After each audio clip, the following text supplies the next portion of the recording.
scrolling through Marketplace late at night, and a few months ago I came across this super neglected and forgotten trailer for 50 bucks. So, couldn't pass it up, and I thought we can make it look just like this. So, some of you might know I've been saving up my money to fix up an old 1968 Chevelle, just squirreling it away to try and make this thing perfect. And I found that sometimes trailers are pretty profitable. So, for example, I've done this before. I bought a 5x8 utility trailer, actually a few of them, and I've been restoring them, if you will, just kind of resurrecting them from a forgotten, rusty piece of crap to something more desirable and making a little bit of profit. But I couldn't pass this one up. This was a $50 8x8 utility trailer, and I thought, this might be a diamond in the rough. I bet it's worth a little bit too, so we headed over there and checked it out, and this is what we came across. What do you think, mister? Good trailer deal? So we scooped up this trailer. I believe it's an 8x8 for 50 bucks. What are you doing? What are you doing? 50 bucks. So I found the easiest way was to roll it on. It actually set right between the spare tires, and then we strapped it down after we removed the tires. So I'm gonna remove these straps and get this thing jacked up and roll it back off.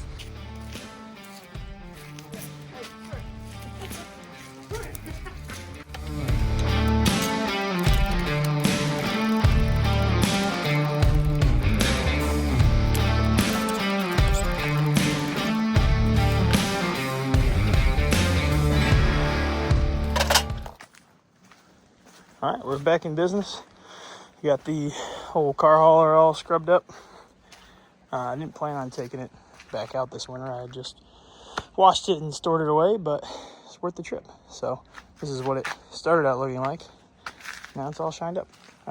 Anyways, let's take a peek at this here lovely trailer. We're gonna roll this thing over towards the woods and start shoveling the crap off the top of it into a bucket. Let's get you on the tripod.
Lights.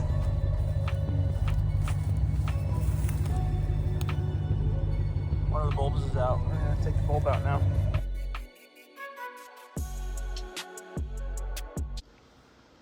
So one of the glorious things about using trailers as projects for profit is that there's not usually a whole lot going on.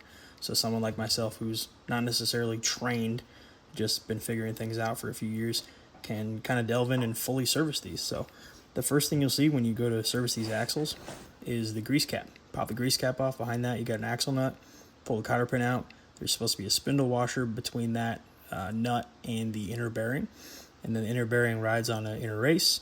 Then you've got your actual hub face, which will be packed with grease. Then the hub assembly itself. Then there's an outer race where the outer bearing sits. and then there's a grease seal.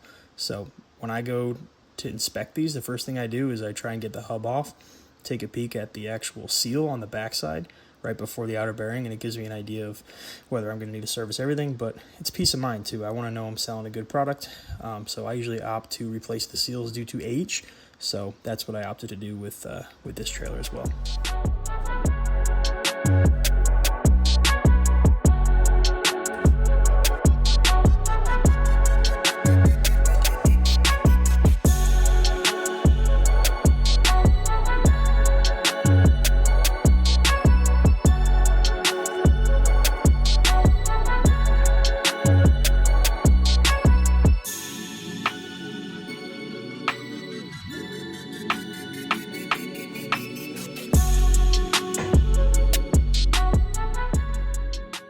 That's what gets these bearings. I mean, we can see the rust in there. That bearing sits right in there, and then as soon as that seal goes, all that moisture that gets in there, and bearing's still super smooth, but might as well replace it. All right, so we went to Napa today, tried to pick up a new seal for this trailer, and they didn't have the one we needed in stock, so we measured it and found what should be the correct one. Ordered it up. It's pretty cheap. This side is the, can't remember, passenger side? Yeah, it should be the passenger side. And if I remember correctly, it's in better shape to the point where these bearings are basically like new. So what we're going to do is reuse and repack these bearings. So this one on the right is the outside bearing. Is that correct? No. Doesn't matter. These are the same bearings. So long story short is I'm going to pull this hub back off because I was in a rush this morning to go get these seals and sell a snowblower and some Jeep parts. So we're going to go ahead, now that we removed the hub and the wheel and tire as one, we're going to grab this 3/4 and just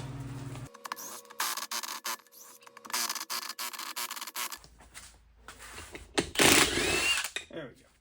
All right, so we got 1, 2, 3, 4, 5 lug nuts, and the hub is inspect this race,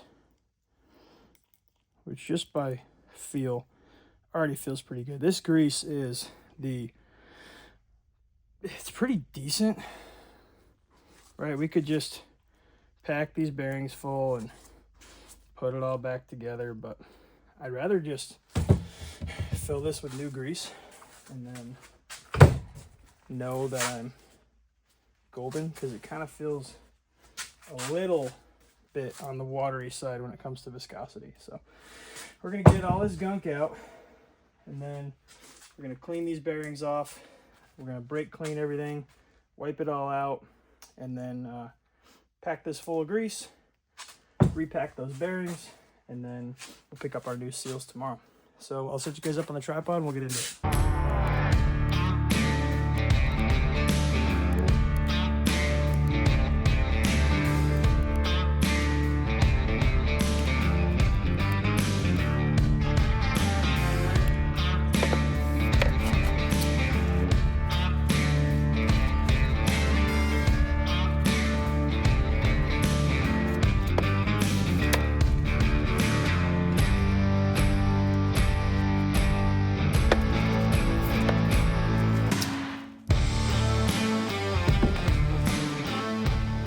Do a dollop a daisy.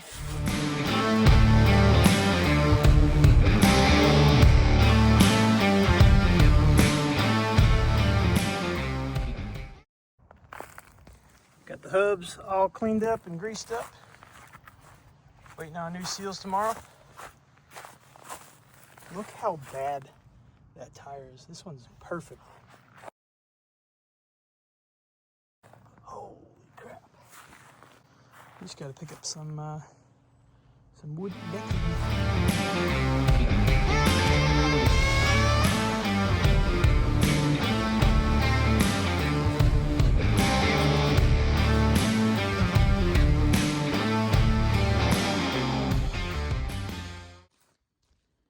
It's a new day. We got the hubs ready to go back on to the axle shaft. Repacked like new bearings. We got new seals installed, as you saw. So we're gonna get you guys set up on the tripod. It snowed outside quite a bit, so we're gonna slap these suckers on, seat the bearings, put some cotter pins in, and then we're gonna put some new, to me, tires. My dad had these on his trailer, and he gave them to me. So, let's see, we got a little bit of dry rot on this one, but that's just gonna be a spare.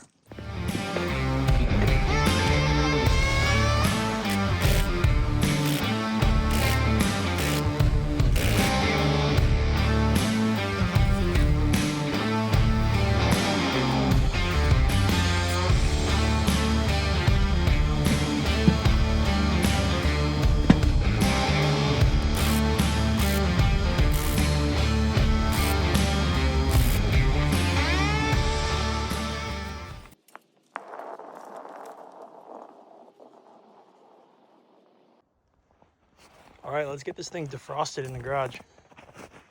We can work on getting the deck on.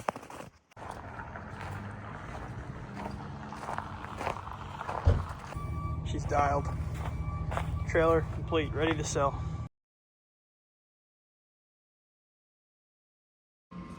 All right, we got ourselves 2 freshly cut sheets of pressure treated 3/4 inch plywood. Fitment's pretty good. How cool is that? So I went down to the hardware store looking to get some fasteners like this that are self-drilling and countersink. That way there's not bolt heads, because I restored, well, really just fixed up my open snowmobile trailer that I frequently use, and I used hex head. And whenever you're clearing the snow off or trying to load a snowmobile or anything really, those things are in the way. You're tripping on them. You try to, use a shovel to get the snow off, and you hate yourself. So I'm gonna splurge and get some good hardware, but I think we're gonna roll this thing outside and call it a success for today. Another thing is I installed a new taillight while I was at my parents' house. My dad has a spare trailer, and it has one of these lights, and he doesn't need it. The axle actually was removed, and he uses it as the enclosed portion as a shed. So he gave me these lights, this light here, and I wired it up. Heat shrink, zip tied it on there, and it's pretty, looks good. Other than that, we're gonna torque some lug nuts before we roll this thing out, just because I know I'm gonna forget, and move on to the next project for today, which is that snowblower and a little bit more on that quad. One other thing I forgot to mention is this piece of bracket had light, clearance light, if you will. Little marker light on the side that was held on by this piece that was welded up, and the previous owner must have smoked something, and they bent this thing all out of whack and sideways. So I tried to hammer it back up into place, but I ended up busting the weld off, and it came tumbling to the ground. So this was my solution: just install the new spare clearance light I had laying around from a previous Amazon kit. So when I feel like it, I'll have to wire this up too. All right, trailer's all set. We're gonna post it up on Marketplace. Got the thing tucked behind the house. Got all new hardware, lights work, tires are decent, axles, bearings are packed and greased, new axle seals. Pretty much it. Call it a success. We're gonna post it up on Marketplace here shortly, and try and give somebody a decent deal and a nice trailer and make some money.